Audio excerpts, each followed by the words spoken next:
My name is Emily, and I got married right after finishing college. I'm a full-time housewife. I met and started dating Jake during college, and I've always had a good relationship with his parents. The reason I became a housewife is because Jake's parents suggested it. When I first met his parents before our wedding, his dad, Peter, said, "Marriage works best when the husband goes out to earn money, and the wife stays home to take care of the house." His mom, Linda, agreed with him. Jake had already told me they were a bit old-fashioned, and we both decided we were okay with this arrangement before getting married. Have a great day at work, Jake. Thanks, Emily. Every morning, I say goodbye to Jake as he leaves for work, and then I spend the day taking care of the house. Things were fine for a few years, but then a problem came up. One evening, I asked, "Jake, should we go to the doctor to get checked?" We'd been married for years but hadn't been able to have a baby, and I wanted to know why. Jake's parents, who had always been so kind to me, started acting differently. They'd call every week and ask, "Hi, Emily. How are you? Any chance we'll get to meet a grandchild soon?" Their constant questions really bothered me, and Jake knew it, so he agreed to get tested. The next day, we went to the clinic. When the results came back, we got shocking news. Jake was the one with fertility issues. Jake was heartbroken. "It's okay, Jake," I said, trying to comfort him. "I don't mind if we don't have kids. What matters most to me is being happy with you." Deep down, I had always dreamed of having children, but seeing how sad Jake was, I decided to let go of that dream and focus on our life together. "I'm just going to enjoy life with Jake, just the two of us." "Emily, I'm so sorry." "Thank you," Jake said, tears streaming down his face as he hugged me tightly. I felt like our connection had grown even stronger. We decided to start visiting new places and creating as many happy memories as possible. As we walked home hand in hand, it felt like we were back in our honeymoon phase, and I loved it. "I'm so happy to spend the rest of my life with just you, Jake," I said. Jake seemed a bit surprised at first, but quickly smiled and squeezed my hand. "Thanks, Emily. I really believed we'd live happily together, just the two of us, until things started to change." After Jake's infertility diagnosis, I began feeling uneasy. His parents kept calling us, saying harsh things about wanting to become grandparents. Every time they called, I wanted to tell them the truth, but I couldn't. I imagined how devastated Jake would feel, and it held me back. "We'll tell them when the time is right," Jake assured me. "Emily, I'll tell them myself. Just give me a little more time," he said. Since it wasn't my place to share, I endured their constant comments. One day, I got a call from an old friend, Rachel. "Hey, Emily, it's been ages. How are you? I was wondering if you and Jake would like to grab some drinks with me," Rachel said. We hadn't seen Rachel since shortly after our wedding. Feeling like I really needed a break from the stress, I eagerly replied, "Hey, Rachel. It's so good to hear from you. I'm doing okay." "That sounds like a great idea. Let me check with Jake to see if he's free." Jake agreed, and we set a date. When the day came, we had a great time catching up over drinks. I decided to open up about the struggles I'd been facing with Jake's parents. It was a sensitive topic, but Rachel was a close friend, and I trusted her. "Honestly, Rachel, things have been tough lately, but meeting you tonight really helped me unwind." "Oh no, what's been going on?" "Do you want to talk about it?" Rachel asked. I glanced at Jake to make sure he was okay with me sharing, and he gave me a small nod. "Well, the truth is, we can't have children, and we decided to live happily, just the two of us." "But Jake's parents—" "It's actually my fault," Jake interrupted. There was a brief silence before Rachel spoke. "Oh, I had no idea. Thank you for sharing that with me. I'm here for you both. You should keep enjoying life together. Travel to fun places, make beautiful memories, and of course, hang out with me again soon." Her kind words lifted a weight off my shoulders. Jake seemed more at ease too. I was so glad we'd shared this with her. After a few more drinks, we said our goodbyes. From that night on, Jake seemed to smile more, and I felt like we were finally beginning to enjoy life again. But I realized it was just me. Jake had been in such a good mood lately, and while that should have made me happy, something felt off.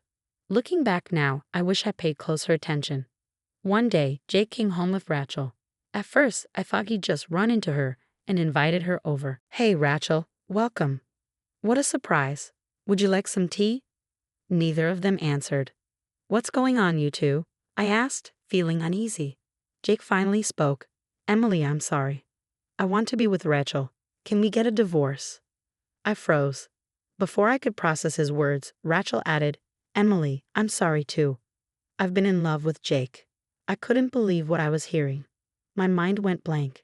They explained everything, how it all started after our night out. Rachel had felt bad for Jake when she learned about his infertility and wanted to support him.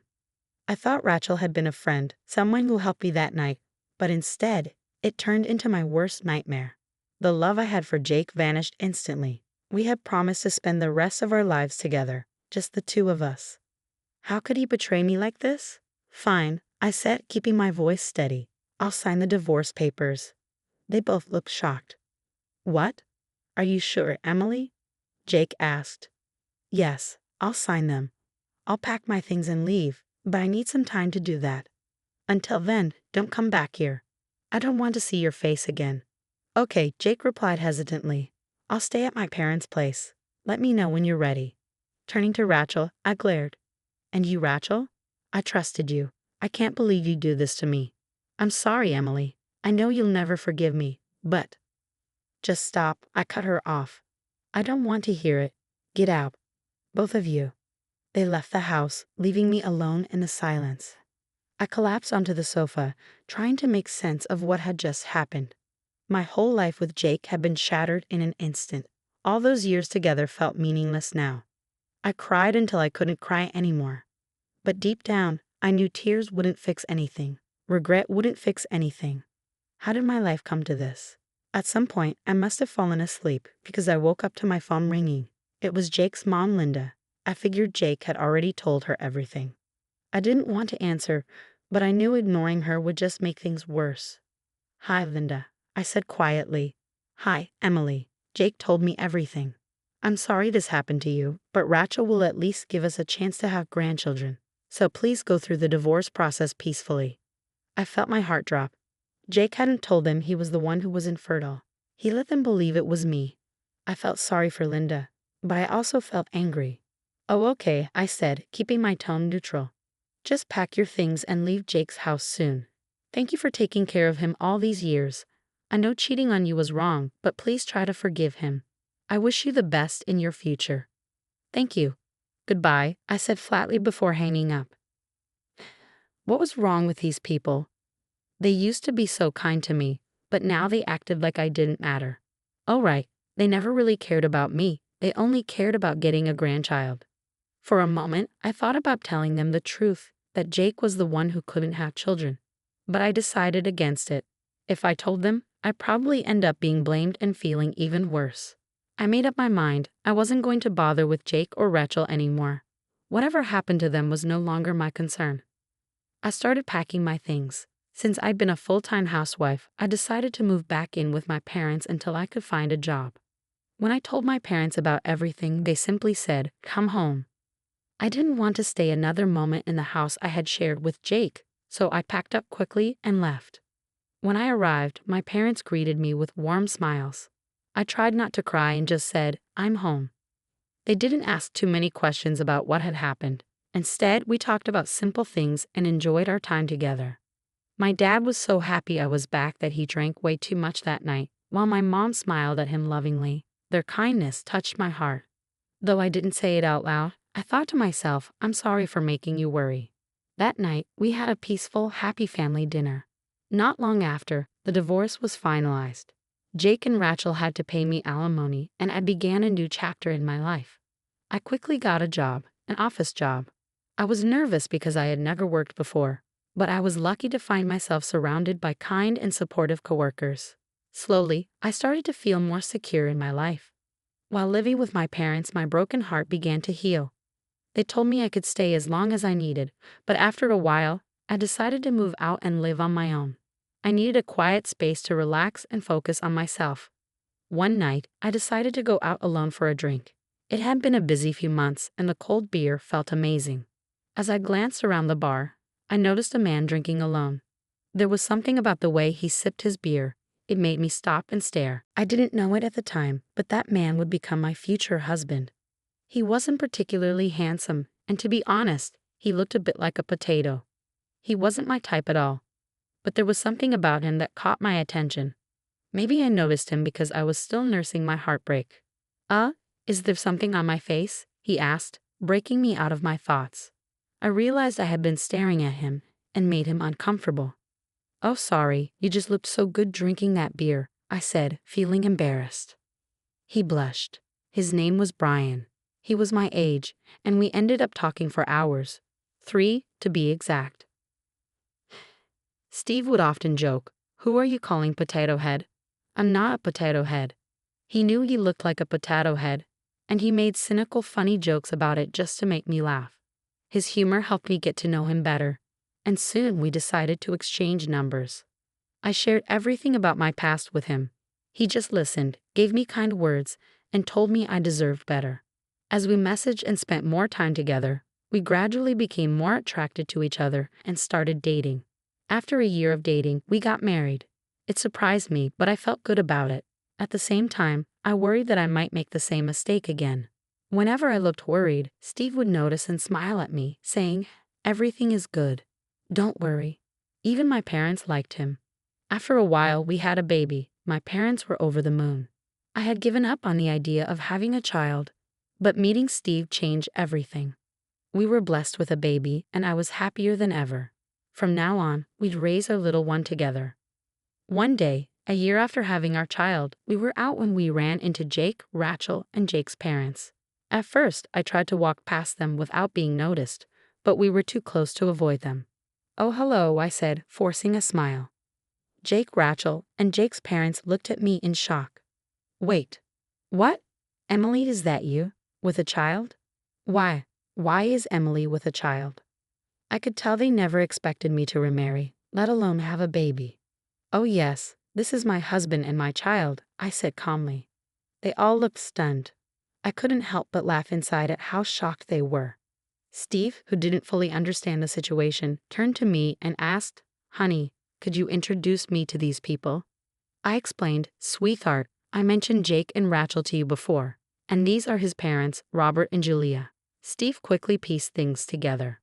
"Oh, I see," he said with a grin. "Yes," I replied, knowing exactly where this was going. Jake was the first to break the silence. "Wait. Why? I thought you were infertile." I had a feeling he hadn't told them the truth. It was time for me to set the record straight. "What are you talking about? I'm not infertile. Jake is the one who's infertile." Robert and Julia's eyes shot to Jake. "No, Emily is lying," Jake protested. I couldn't help myself. "What are you talking about, Jake? We both got tested together." "Wait, you still haven't told them the results. Rachel, you knew about this too, and didn't say anything to Robert and Julia." Julia shouted, "I can't believe you. How dare you say Jake is infertile? You liar. Rachel's pregnant with Jake's child." I froze. "No way. Rachel, wait, what? Whose child is it?" "Emily, shut up. Don't say things like that," Jake snapped. I could see Rachel's face, and it all clicked. The infidelity was clear. Robert, Julia, Jake, and Rachel all looked pale with shock. Emily, let's go now," Steve said. "I hope you all have a great day. Excuse us." Steve grabbed my hand, and we quickly walked away. The four of them just stood there, awkwardly staring at us. Later, we heard from a mutual friend that Jake and Rachel had a huge fight. I wasn't surprised. Rachel had been cheating on Jake, and the baby wasn't his. Since Robert and Julia didn't know that Jake was infertile, they started blaming Rachel about the baby. She couldn't handle the pressure, so she decided to get pregnant, but not with Jake. Now, Robert and Julia were accusing Rachel of infidelity, and they told her, "If it's a son, we'll take him from you." Rachel, knowing about Jake's infidelity, hired detectives to gather evidence of this cheating. She was now using those photos to fight back and demand compensation. It sparked an ongoing battle between them. Robert and Julia even started calling me, saying, "Because of you, everything is messed up. You should take responsibility, divorce your husband, bring your child, and remarry Jake." I told them, "The number you're dialing is either not in use or turned off. Stop talking nonsense and have a nice day." Then, I blocked Julia's new number too. I have no idea what's happening with that family now, and honestly, I don't want to know. All I know is, thank God I got a divorce from Jake. For a moment, I felt bad for Rachel, but then I remembered we're not friends anymore. I only felt sorry for the baby inside her, but knowing Rachel's strong personality, I'm sure she'll make it work somehow. I've stopped thinking about them now. I'm focused on my own happiness. I now have a family that is precious to me. Using that toxic family as a reminder of what not to do, I've promised myself to take good care of my precious family.